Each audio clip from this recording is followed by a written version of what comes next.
her father invite her for a formal family dinner, then send her away from the dining table right before the owner arrived with another folder. "Take your plate outside," my father said, without raising his voice. That was the part that made everyone keep eating. We were on the terrace of one of those restaurants where even the glasses looked expensive, and my father had invited me himself, which was already strange. He barely called unless he needed something handled quietly. My sister slid her chair closer to his before I even stood up. "There's an empty table near the driver's," he added. He still hadn't looked at me. I picked up my plate because I didn't want to turn one sentence into a scene. Across from him sat two men I'd never met, both dressed like they were waiting to sign something. One of them kept glancing at a black leather folder beside my father's hand. I sat near the service lane, pretending it didn't hurt. Then the restaurant owner stepped onto the terrace holding a folder that looked exactly the same, and he walked straight toward me. Before we continue, please hit the like button, subscribe to the channel, and turn on the notification bell for updates. He didn't hurry. That made it harder to understand what I was seeing. The owner, Mr. Albrecht, moved between the tables with the kind of quiet confidence people only have in places that belong to them. A server stepped aside before he reached her. The hostess near the glass doors stopped speaking mid-sentence. Nothing about him looked rushed, but the terrace seemed to make room for him anyway. I looked back at my father. He had gone still. Not surprised, not confused, just still. Clarissa was sitting in the chair I had left, her shoulders angled toward him like she had always belonged there. She had one hand near her water glass and the other in her lap hidden under the tablecloth. When she noticed me looking, she gave me a small smile, but it did not last. My stepmother kept her eyes on the menu, even though dinner had already been ordered. That was another thing I couldn't place. She had been the one who reminded me twice to be on time. Not kindly, not warmly, just firmly, as if my being late would ruin something already arranged. But when I arrived, no one seemed happy to see me. They only seemed relieved that I had come. I set my fork down beside my plate. At the driver's table, the men beside me lowered their voices. One of them gave me a quick glance, not rude, just careful. Like he knew I was not supposed to hear anything from the main table, but also knew I was close enough to feel it. Mr. Albrecht reached my table and stopped across from me. For a moment, he said nothing. He looked at my plate first, then at the empty chair beside me, then toward the table where my family sat beneath the largest umbrella on the terrace. My father's face had changed by then. He was smiling, but the smile stayed only at his mouth. "Synthia Vale?" Mr. Albrecht asked. My name sounded different from him. Not like an interruption. Not like a burden. "Yes," I said. The folder in his hand was black leather with a silver clasp. My father's folder had the same clasp. I remembered because he had kept his palm resting over it the entire time I sat beside him, even while drinking water, even while speaking to the men I didn't know. Mr.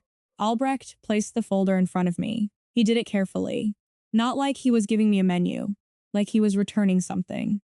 Across the terrace, my father pushed his chair back just enough for the legs to scrape softly against the stone. Mr. Albrecht didn't open the folder yet. He kept his hand on top of it and looked past me, directly at my father. Then he said very calmly, "Before I show her this, I need to know why she was seated away from the signing table." The word signing did not make the terrace louder. If this was just dinner, why did the owner call it a signing table? And why was Cynthia moved before that? It made everything around me feel more arranged. My father stood halfway from his chair, one hand still resting on the table. The two men beside him looked down at their plates, but neither of them kept eating. Clarissa's smile had disappeared completely. She was watching Mr. Albrecht now, not me. "There's been a misunderstanding," my father said. His voice was pleasant. That was what made it worse. Mr. Albrecht did not move his hand from the folder. "I'm asking Synthia." I felt the driver's table go quiet beside me, not silent in a dramatic way, just aware. The kind of quiet people make when they realize they have become witnesses without agreeing to it. I looked at my father because some part of me still expected him to explain. Maybe he would say the table was full. Maybe he would say the business conversation was private. Maybe he would say I had misunderstood him, the way he always did when his words left marks no one else could see. But he only looked back at me, with a warning folded neatly into his expression. So I answered carefully. "He told me to eat here." Mr. Albrecht's eyes stayed on mine for a second longer than expected. Then he looked at my plate again. "With the drivers?" I did not say yes right away. It sounded worse when someone else said it. My stepmother finally lifted her head. This really isn't necessary, she said, soft enough that it could pass as politeness. One of the business guests shifted in his chair. Malcolm, I was under the impression all family members had been briefed. Briefed. That word sat between us like another place setting. My father's jaw tightened, but only for a moment. Synthia is young. She doesn't involve herself in these matters. I almost laughed, though nothing about it was funny. I was 19, old enough for him to invite me to a formal dinner, old enough to be used as part of whatever picture he was painting, but apparently not old enough to know what table I had been removed from. Mr. Albrecht tapped one finger once against the folder. Then, she should be told before anything continues. My father's eyes moved to the folder, then to me. And for the first time that night, I understood that he wasn't angry because I had been embarrassed. He was angry because I had been handed something he thought I would never see. My father came toward my table slowly. Every step looked measured, as if he had already decided how it should appear from the outside. Not rushed, not guilty. Just a father correcting a daughter who had wandered too far into adult conversation. Synthia, I said, bring that back to the table. Not come back, bring that. I looked down at the folder beneath Mr. Albrecht's hand. The silver clasp caught the terrace light, the same dull flash I had noticed beside my father's plate earlier. My stomach tightened before I understood why. Mr. Albrecht noticed the wording too. His fingers stayed where they were. I'd prefer the folder remain here, he said. My father gave a small laugh. It was the kind he used at charity events when someone made a mistake too obvious to ignore. This is a private family matter, one connected to a business transaction, Mr. Albrecht said. The two men at the main table exchanged a look. Clarissa lowered her eyes. My stepmother folded her napkin once. Then again, though it was already neat, I sat very still. There are moments when people tell you the truth by avoiding it. My father had spent years doing that. When I asked about my mother's boxes, he said grief made people imagine things. When I asked why her old attorney stopped calling, he said adults had handled what needed handling. When I asked why Clarissa's name appeared on invitations and mine didn't, he said I was being sensitive. Now he stood beside a table he had sent me to, in front of people he had not introduced properly, telling me not to look at a folder with my name somehow tied to it. Mr. Albrecht turned the folder slightly toward me. He did not open it fully, just enough for the top page to show. My name was printed near the upper left corner, Synthia Vale. Below it was another name I had not seen on a formal document in years, Elena Vale, my mother. For a second, the restaurant blurred at the edges. Not because I was crying, I wasn't.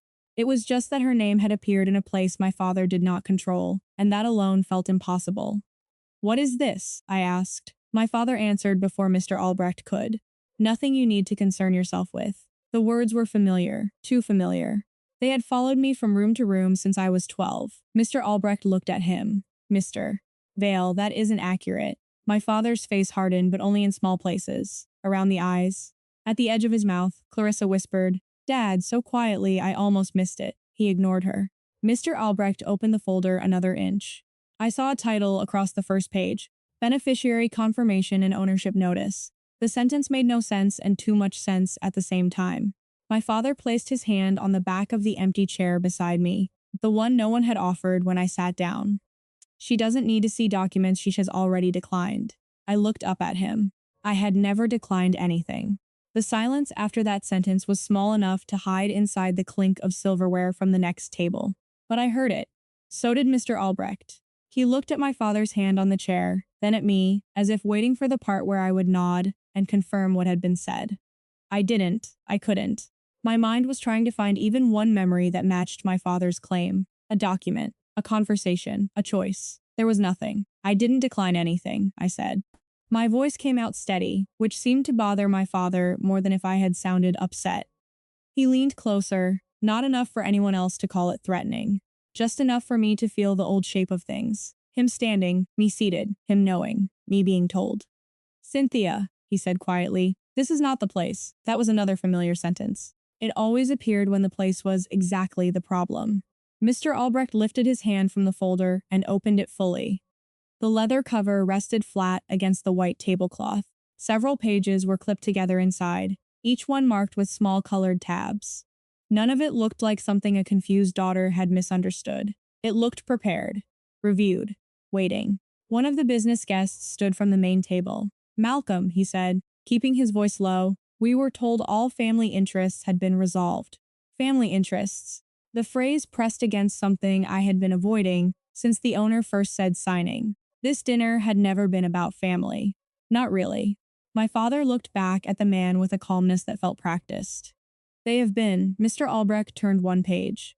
Then you should have no issue producing the valid declination. My father's expression did not change, but Clarissa's did. She looked down at her lap too fast. I noticed because I had spent years noticing what people did after my father spoke. The way my stepmother softened her voice.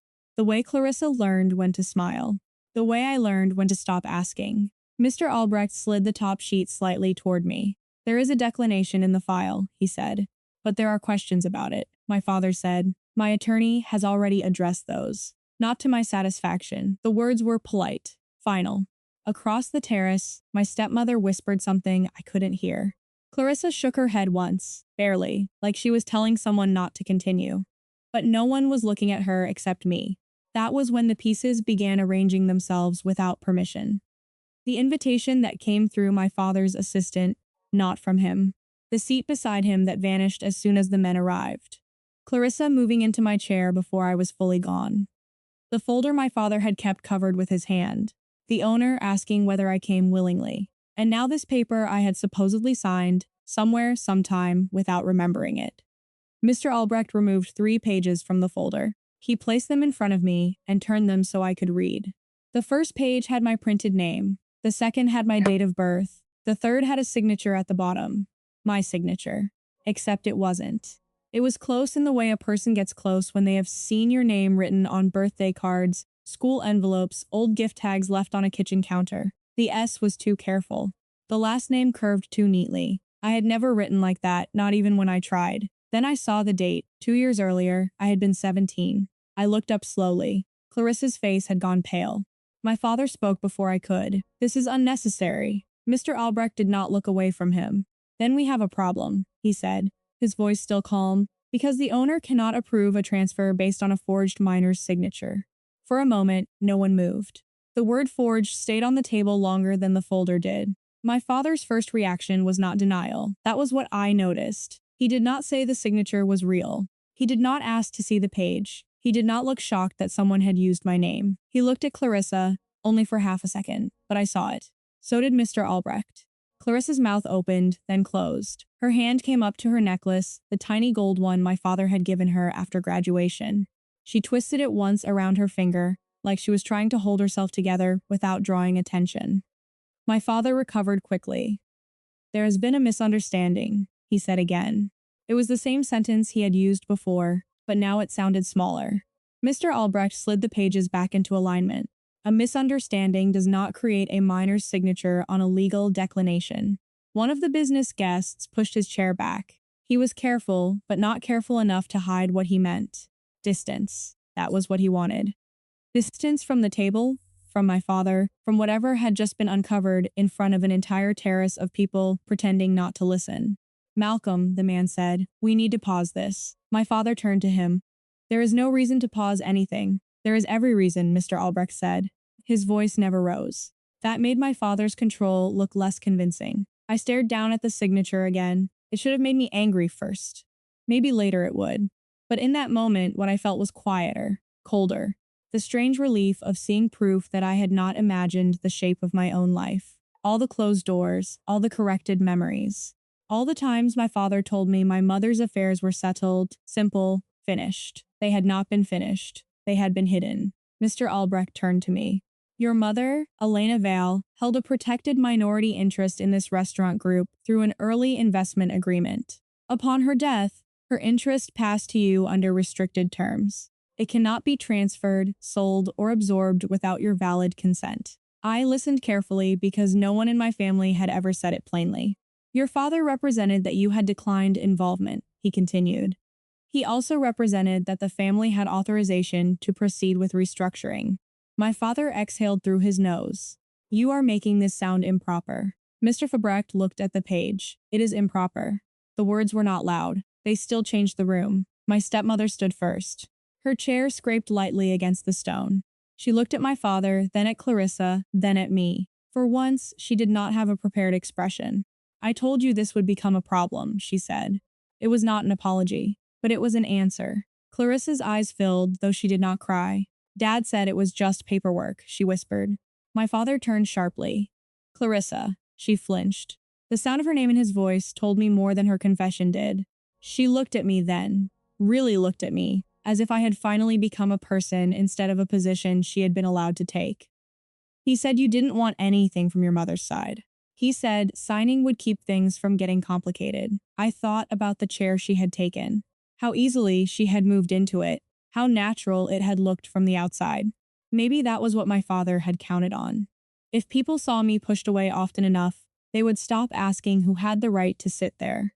The business guest gathered his documents. We'll need independent legal review before any future discussion. The other man nodded without looking at my father. My father's face tightened, but he did not argue with them the way he argued with me. Men like that were not expected to accept his silence and call it love. Mr. Albrecht closed the folder halfway, leaving the receipt page visible.